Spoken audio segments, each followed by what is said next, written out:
सभागृहामध्ये जी सभा मंडपात जी मारहाण झाली भाविकाला, त्याबद्दल काय सांगाल? नाही, कालची जी बातमी आज पूर्ण वृत्तवाहिन्यांवर फिरत आहे, तर ही वस्तुस्थितीला धरून नाहीये. त्या पूर्ण बातमीचा आम्ही तपास केला असता सीसीटीव्ही फुटेज पाहिला की सदरचा भाविक हा 5:45 वाजता मंदिरात आला. दर्शन बारीमध्ये तो 1 तासभर बसला आणि तिथे ध्यान लावून बसल्यानंतर इतर भाविकांना आतमध्ये जशी गर्दी वाढली तसा अडथळा निर्माण झाला म्हणून त्याला उचलून दक्षिण द्वाराने तिथे परत बसवलं. तिथे तो मेडिटेशन करत बसल्यानंतर परत दक्षिण द्वाराने जिथून लोक भाविक बाहेर पडतात त्यांना रेटारेटी करून तो आतमध्ये आला आणि उंबऱ्यावर गेल्यानंतर त्याने कपड्यांमध्ये आतमध्ये जाण्याचा आग्रह झाला. त्र्यंबकेश्वर दर्शनचा जो परंपरा आहे त्याच्यामध्ये गाभाऱ्यामध्ये जाण्यासाठी सोवळं नेसून जावं लागतं, कपड्यामध्ये जाता येत नाही. उंबऱ्यावरच्या तुंगार जे प्रतिनिधी आहेत त्यांनी आणि आमच्या सुरक्षा रक्षकांनी त्यांनी सांगितलं आहे की आपल्याला असं आतमध्ये जाता येणार नाही, परंतु तो त्याच्यामध्ये जास्त उद्विग्न होऊन त्याने शिवीगाळ केली.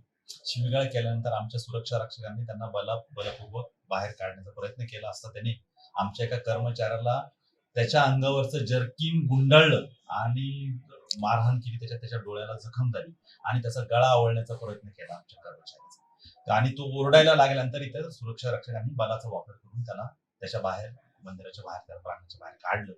त्याच्यानंतर काल आमच्या कार्यक्रमामध्ये आम्ही सर्व विश्वस्त त्या ठिकाणी असताना सदर भाविकाला समज दिली तर त्याने ड्रग्ज घेतल्याचं आमच्या लक्षात आलं. आम्ही पोलिसांनाही बोलवलं तर त्याने ड्रग्ज घेतलेलं होतं.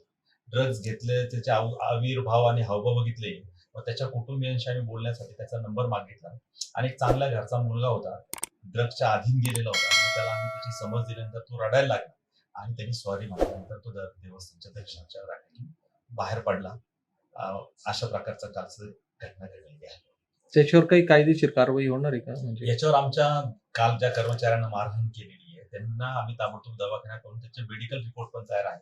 आम्ही त्याच्यासाठी तक्रार द्यायची होती, पण त्याचं नावगाव आम्हाला माहिती नव्हतं आणि कोणाचं इथे देवाचा दरवाजा आहे, कोणाचं करिअर खराब होऊ नये पोलीस केसेस मध्ये, कारण तो दुरून हरियाणामधून आलेला पोरगा होता आणि विशेष म्हणजे त्याच्या मंदिराच्या विषयीचा भाव बघितल्यानंतर आम्ही पण म्हटलं की जाऊ ते तरुण मुलगा आहे, त्याच्यावर एफआयआर वगैरे व्हायला नको, म्हणून आम्ही याच्या भावनेने आम्ही त्याला सोडून दिलं.